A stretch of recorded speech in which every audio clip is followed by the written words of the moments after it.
Vamos elevar as nossas mentes e ouvir um trecho do Evangelho do nosso Senhor Jesus Cristo, Evangelho de Lucas, com o título de Jesus e Beelzebu. Jesus estava expulsando de certo homem um espírito mau que o não deixava falar. Quando o demônio saiu, o homem começou a falar. A multidão ficou admirada, mas alguns disseram: é Beelzebu, o chefe dos demônios, que dá poder a este homem para expulsar demônios. Outros, querendo pegá-lo em contradição, pediam que fizesse um milagre para mostrar que seu poder vinha de Deus. Mas Jesus, conhecendo o pensamento deles, disse: o país que se divide em grupos que lutam entre si, certamente será destruído. A família que se divide em grupos que lutam entre si, também será destruída. Se o reino de Satanás tem grupos que lutam entre si mesmos, também como continuará a existir? Vocês dizem que é Beelzebu que me dá poder para expulsar demônios. Mas se é assim, quem dá aos seguidores de vocês o poder para expulsá-los? Assim, os próprios seguidores provam que vocês estão completamente enganados. De fato, é pelo poder de Deus que eu expulso os demônios. E isso prova que o reino de Deus já chegou a vocês. Quando um homem valente e bem armado guarda a sua própria casa, tudo o que ele tem estará seguro. Mas, quando um homem mais forte o ataca e vence, leva todas as suas armas em que o outro confiava e reparte tudo o que tomou dele. Quem não é a meu favor é contra mim, e quem não me ajuda a ajuntar, espalha. Jesus continuou: quando um espírito mau sai de alguém, anda por lugares secos procurando onde descansar. Se não encontra, ele diz: vou voltar para minha casa de onde saí. Então volta e encontra a casa varrida e arrumada. Depois sai, vai buscar outros 7 espíritos piores ainda, e todos vão morar ali. E assim, a situação daquele homem fica pior do que no princípio. Há tempos, nós vemos trabalhando em nossas palestras, sempre falando o que nós devemos ou não devemos fazer. Quais seria o correto para que nós alcançássemos e montássemos, então, as diretrizes das nossas existências e de tudo aquilo que nós fazemos. Nós sempre falamos: tenha cuidado para você não errar novamente. Tenha cuidado para que você não contraia um novo débito kármico. Sempre foi o principal das nossas palestras e de tudo aquilo que a espiritualidade nos ensina e nós compreendemos e tentamos passar para os outros o que fazer para evoluir. Mas nós vamos voltar agora a trabalhar simplesmente o nosso lado. Se nós queremos nos evoluir, se queremos aprender algo que deveríamos ter aprendido, então nós vamos procurar nos defender, e buscar a nossa própria segurança espiritual, a nossa própria segurança moral, segurança emocional, e mudarmos o foco daquilo de que realmente nós somos, partindo do princípio de que quando um país se divide em grupos com ideias diferentes, esse país será destruído. E é verdade, nós temos exemplos disso agora na nossa atualidade. Nós sabemos também que uma família, quando ela se divide, ela será destruída. E isso é em todos os campos, até mesmo dentro de uma doutrina, dentro de uma religião, dentro de uma igreja, dentro de um templo. Porque se é considerado povo, esse povo, ele tem que caminhar unido, tem que seguir unido, sempre com os mesmos ideais, procurando fazer aquilo que é certo e um ajudando o outro. Se nós analisarmos o Evangelho sempre tem concordância em suas passagens. Existem concordâncias entre os apóstolos, entre Lucas, entre Mateus. Tem um texto do Evangelho que tem o título, ajudem uns aos outros. Tudo isso forma-se um grupo. E quanto mais você se ajuda, quanto mais nós nos ajudamos, mais forte todos nós seremos. Mas só que para isso, nós temos que identificar e evitar vários erros e falhas que nós temos. A começar, o que é por sentimentos, que é inclusive muito comum na nossa natureza humana. E são esses os sentimentos: orgulho, vaidade, ciúme. São alguns deles, mas são vários. E tudo isso leva a pessoa a agir no individualismo. Não, é eu primeiro, depois o outro. Não, eu sou mais importante do que o outro. Não, isso aqui tem que ser meu. Se sobrar, fica para o outro. Meus irmãos, essa é a receita para o fracasso de qualquer grupo. As conquistas, é claro, todo mundo deve lutar e buscar alcançar as suas conquistas individuais, mas sem prejudicar o grupo, sem prejudicar o coletivo. Uma família, um exemplo, vou citar um exemplo rápido. Numa família, é claro, todos os membros daquela família devem buscar as suas conquistas pessoais, mas sem, é claro, prejudicar os demais membros daquela família. Ser justo e trabalhar para que todos consigam atingir as suas conquistas individuais. Quanto neste evangelho que nós lemos, no início eu até citei que nós vamos trabalhar o nosso lado, sem tocar no que diz respeito a outras pessoas que estão sob a nossa convivência. E isso parte mais ou menos do princípio do seguinte: mas como assim, Adão? Olha, nós já falamos várias vezes quanto à questão do perdão. Quando você se sente ofendido de alguma maneira por alguém fez ou falou algo a seu respeito e que talvez você não tenha gostado, a primeira reação que nós temos é a autodefesa, é retrucar aquela possível ofensa, que talvez ela nem existiu, talvez nem seja verdade, talvez alguém chegou e lhe contou aquilo de uma maneira distorcida, apenas te posicionou algo fora de contexto, não condiz com a realidade do que tem acontecido. Então você, primeiro impulso que nós temos é aquela reação de raiva, de ira. Aí você já, na sua mente, você não consegue enxergar nada que seja positivo daquela situação. Você só vê o lado ruim, só vê o lado negativo. Então você alimenta essa situação. E repito, na maioria das vezes, você nem sabe se aquilo é verdade.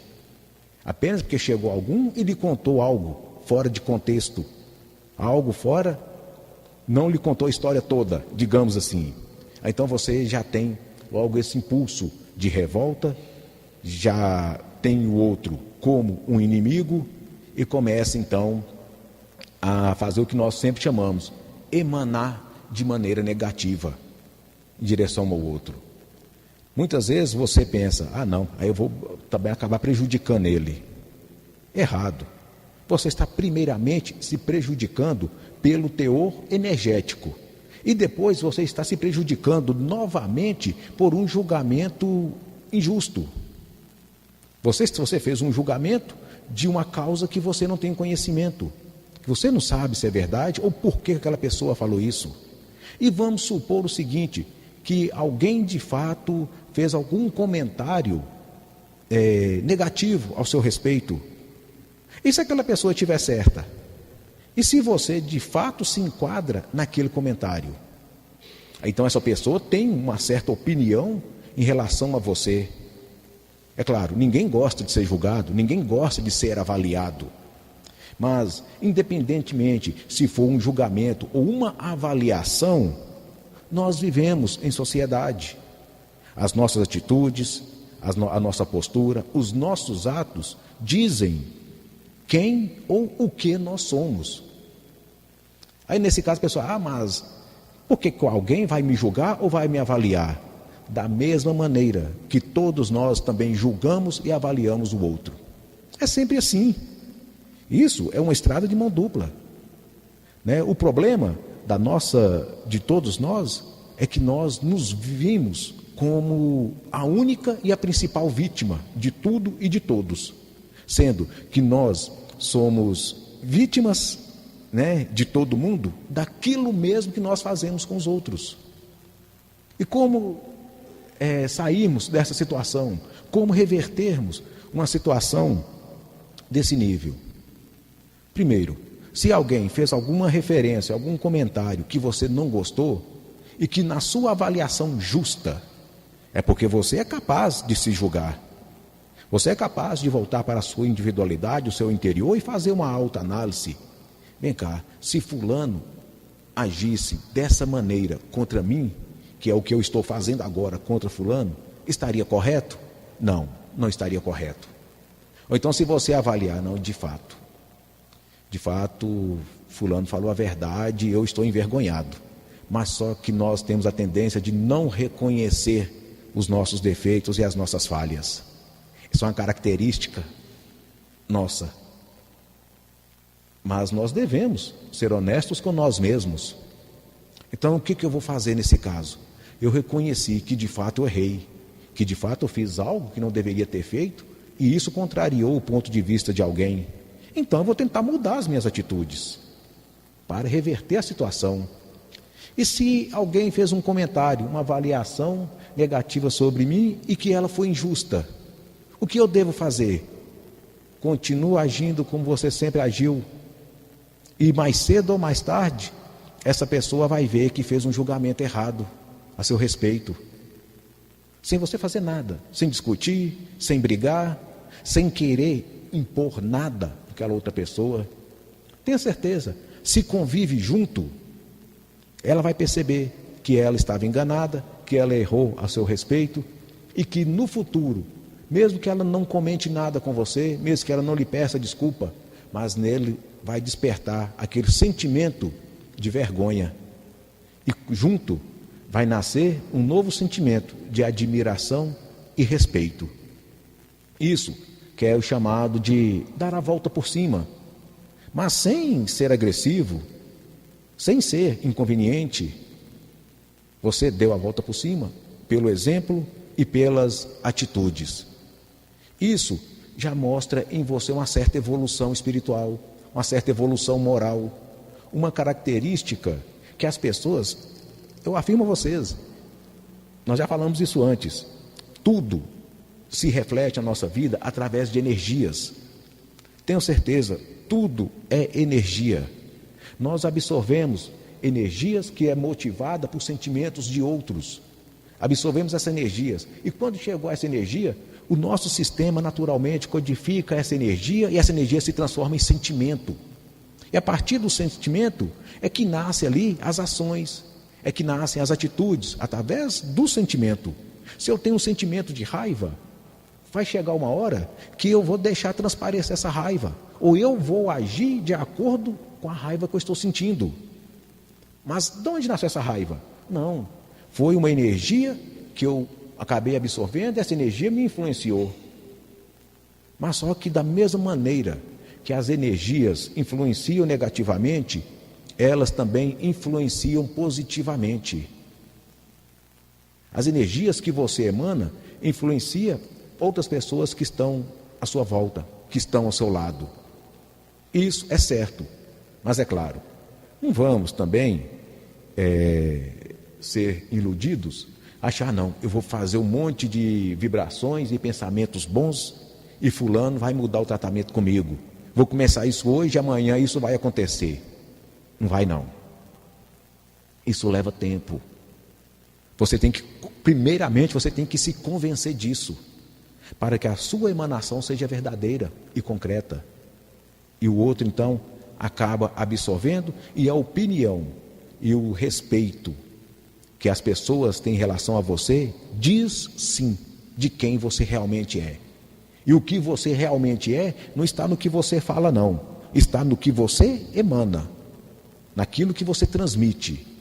É algo difícil até da gente ensinar com palavras, né? Acho que não dá para ensinar. Você tem que viver isso e você mesmo tirar as suas próprias conclusões de acordo do seu ponto de vista, de acordo conforme você está entendendo cada situação. Ou seja, procure ser o melhor possível que você puder ser. Seja o mais justo possível que você puder ser. Avalie você sempre dentro daquela situação e você vai saber se aquilo que está à sua volta é justo ou não.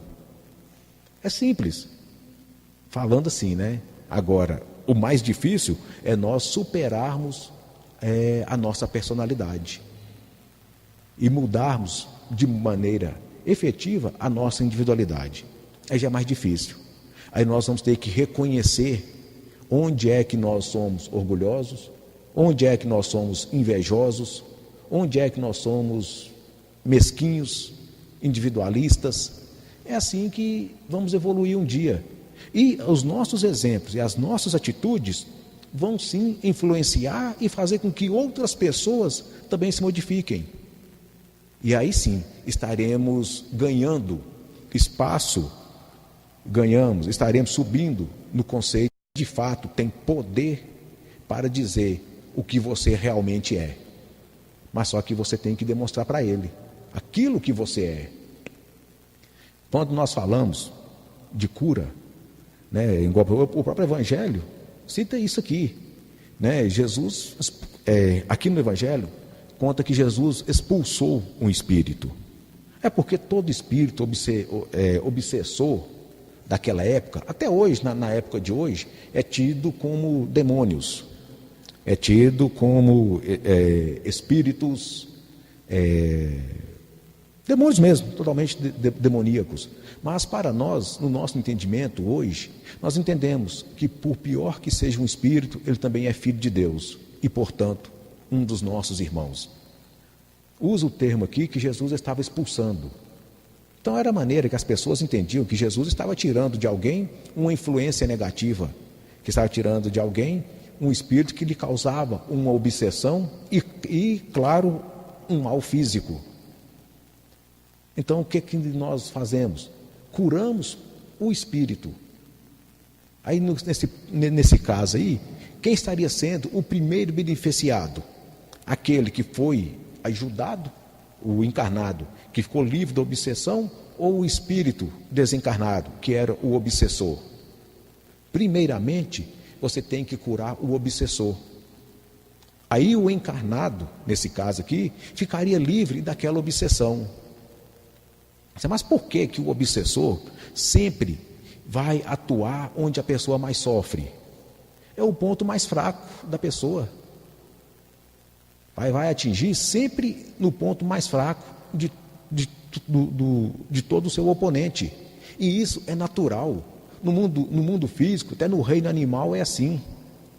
Em uma manada, por exemplo, de antílopes, por exemplo, os leões vão atacar, vão tentar pegar sempre o mais fraco, porque é mais certo que ele tenha ali sucesso nas suas tentativas. A mesma coisa seria um obsessor.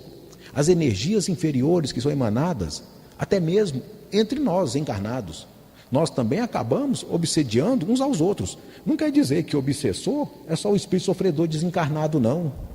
Aquele encarnado que já tem a sua fragilidade voltada para o egoísmo, para o ciúme, a incompreensão, a raiva, também acaba sendo um obsessor. Então essas energias estão aí emanadas na atmosfera. E você vai absorver essas energias onde você é mais fraco. E o que seria essa fraqueza? São as nossas tendências. Se você tem tendência ao ciúme, se você tem tendência à traição, se você tem tendência à desonestidade, então é claro, essas energias vai surtir mais efeito e vai atuar com mais força onde você já tem aquela tendência, você já tem aquela predisposição.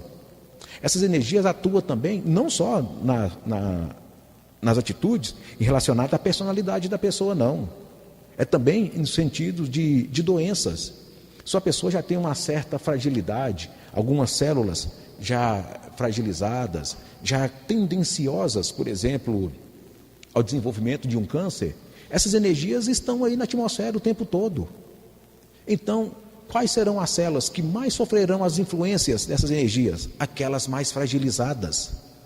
E então, a vitória do outro se torna mais fácil perante a fragilidade e a sua derrota já pré-anunciada. Isso, meus irmãos, nossa, mas que coisa cruel. Mas será que é assim mesmo? Será que Deus permitiria que isso acontecesse comigo, que sou um de seus filhos? Permite. Permite, e é justamente por aquilo que nós mais confiamos em Deus, na justiça divina. Porque todo mundo, todo aquele que é cristão, acredita no Deus bondoso e justo com todos os seus filhos. Deus é um Pai justo. Então, nós estamos aqui, e querendo ou não, ninguém pode dizer que nunca desejou um mal para ninguém. Todos nós já fizemos isso. Todos nós já tivemos esse desejo de que o outro sofresse alguma coisa, que o outro adoecesse, ou que o outro morresse, ou que pelo menos sentisse uma dor de barriga. Alguém já desejou isso para o outro. Então são energias que nós disseminamos no espaço, na atmosfera o tempo todo. Isso é todos nós, independente de posição social, raça, ideologia, crença. Todo mundo tem esses sentimentos. Eu não, ainda bem que eu nunca desejei nada. Mentira. Em algum momento, em alguma situação, desejou sim. São energias que nós mesmos geramos no universo. Então nós somos vítimas de nós mesmos. Se você for vitimado, ou induzido, ou influenciado por alguma energia negativa que o outro gerou, não faz diferença, que você também gerou essas energias, que também está no espaço. Aí sim, está de fato a justiça de Deus. E enquanto nós estivermos em um mundo de natureza inferior, como este a que nós vivemos, nós estaremos sujeitos e vulneráveis a tudo aquilo que nós mesmos criamos. Criamos, e o pior de tudo, continuamos alimentando ainda há muito tempo. E vai demorar a acabar essa situação. A espiritualidade está ao nosso lado o tempo todo, combatendo. Na verdade, se a gente for trocar em miúdos, a espiritualidade está o tempo todo nos combatendo. Nos combatendo e nos protegendo de nós mesmos. Mas só que a humanidade, nós temos dificuldade em compreender isso. Um dos motivos: eu não fiz nada, eu estou certo. O culpado é o outro. Ele é que fez isso ou que fez aquilo, e eu sou vítima. Você já está errando nesse princípio. Se você está aqui neste mundo, se nós estamos aqui encarnados, na condição que nós estamos hoje, uma coisa é certa: nós não somos vítimas de ninguém, a não ser de nós mesmos, de todo o nosso grupo, de todo o nosso povo. Mas, e agora, o que vamos fazer? Acordar, gente. O que nós precisamos é elevar nossa mente. É claro, nós não vamos conseguir fazer isso de hoje para amanhã ou até no mês que vem. É aos poucos. Por isso que chama escalada evolutória.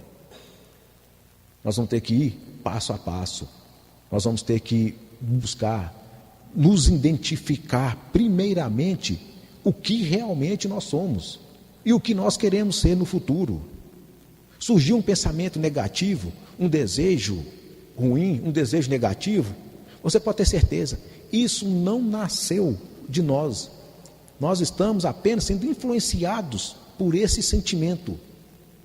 E ao mesmo tempo que estamos sendo influenciados, estamos alimentando este sentimento e o pior, estamos transmitindo este mesmo sentimento na atmosfera. Surgiu esses pensamentos: não, peraí, mas por que eu estou agindo assim? Não está certo. Tenta eliminar isso de sua mente. Com o tempo, você se torna praticamente invulnerável a essas energias. Mas tem que ter exercício. Tem que haver um início, tem que haver ali um start para que você comece a agir desta maneira. E tenha certeza, com o tempo, né, depois que você adquirir essa habilidade. Vem um sentimento de ciúme? Não, peraí, está errado. Vem um sentimento de revolta porque alguém chegou e falou: olha, fulano falou isso de você. Não dê importância. Se falou, tá, fazer o quê? É a opinião dele, é o que ele pensa. Então eu vou continuar sendo quem eu sou e ele vai mudar de opinião em relação a mim. Quem sabe ele não vê que ele estava enganado e não é isso, eu não sou o que ele pensa. Então, com o tempo, você vai se exercitando, vai se isolando, se blindando dessas energias. Então, você passa a ser o espelho e a referência para muitos outros filhos de Deus. E aí, você vai ganhando o seu espaço, vai adquirindo ali ainda mais a confiança dos seus mentores e você vai crescendo espiritualmente. No que você cresce espiritualmente, você passa a assimilar e sofrer a influência de espíritos que estão em um nível superior ao nosso. Então você deixa de ser influenciado pela massa mental que está na nossa esfera espiritual, que está na nossa dimensão, e passa a ser influenciado por energias superiores a esta nossa. E como você se torna influenciado por uma energia superior, você também se torna um influenciador com essas mesmas energias superiores. Aí vem também a elevação moral em relação aos outros. Isso é evolução. Não quer dizer então que se eu evoluir espiritualmente, eu vou evoluir moralmente, as pessoas vão me respeitar. Não é esse o objetivo. É uma situação natural que acontecerá.